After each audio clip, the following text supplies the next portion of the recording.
سلام دوستای عزیز، خوش آمدید به چینل آشپزی با دنیای کابل. امید که از گزند روزگار در امان باشید و روزهای خوش را سپری نمایید. عزیزانم، امروز یک نوع برانی کدو را در نظر گرفتیم. امید که مورد پسندتان قرار بگیرد. دوستا، چینل ما را سابسکرایب، ویدیوهای ما را لایک و با دوستانتان شریک بسازید. و جا داره یک تشکری خاص از دوستای نماییم که تازه به چینل ما پیوستند. مواد لازم برانی کدو: یک کدوی متوسط است که ما به این شکل ایره خرد نمودیم. 3 عدد پیاز،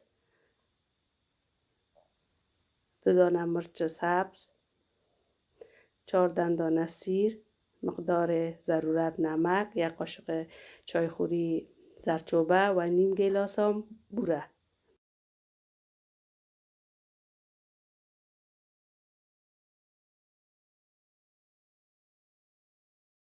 دوستای عزیز، بسم الله الرحمن الرحیم گفته ما برانی را با هم آماده می سازیم. ظرف گرفته بالای مقل گذاشته، مقدار روغن دایش اضافه می کنیم. روغن ما خوب داغ شد، کدو را خرد خرد نمودیم بالایش اضافه می کنیم، میگذاریم که سرخ شود.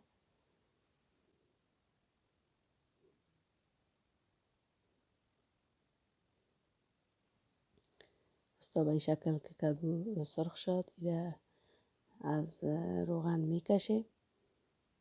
یک ظرف علایده ایره میگذاریم. به شکل تمام کدو را در روغن سرخ میکنیم.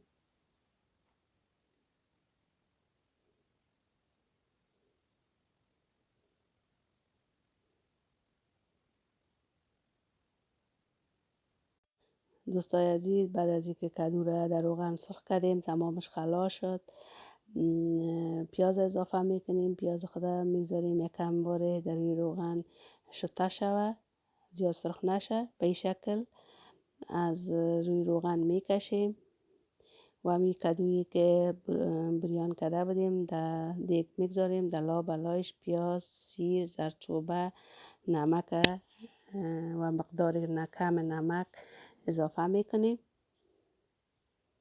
به شکل همگیش لابلایش میچینیم. دوستای عزیز، شما میتونید از مرچ سرخ هم استفاده کنید. ما تنها از مرچ سبز استفاده نمودیم.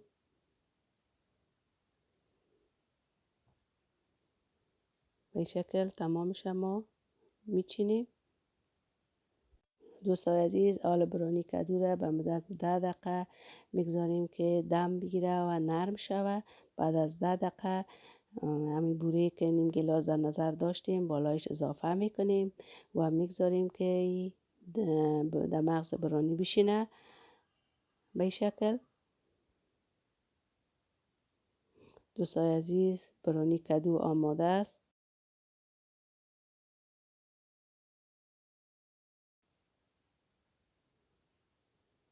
خوب رنگ رخ خوبش کشیده.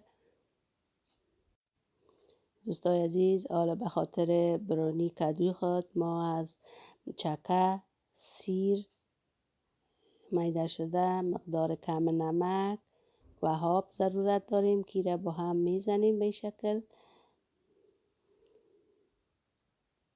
آماده میسازیم.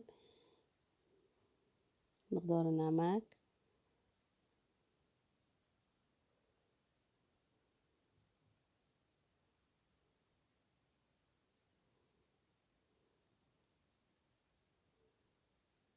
سیر، به شکل ایره آماده میسازیم. دوستای عزیز، کدوی ما به شکل برانی کدو آماده است. ایره به یک ظرف میکشیم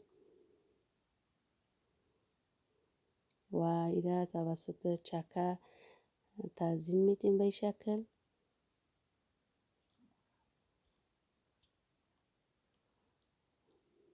دوستای عزیز، برانی کدو به شکل آماده شده. بسیار یک خوشمزه می باشه. خدا کنه که از این رسپت خوشتان بیه و شما همچنان به خاطر که موسم کدوست برتان آماده بسازید و نوش جان کنید. دوستای عزیز، چینل ما را سابسکرایب، ویدیوهای ما را لایک و با دوستانتان شریک بسازید. جا داره یک تشکری خاص از دوستای نماییم که تازه به چینل ما پیوستند و عزیزانم نظریاتتان را در کامنت برای ما به خاطر بهبود برنامه بنویسید. شب و روز خوش داشته باشید. خدا حافظتان.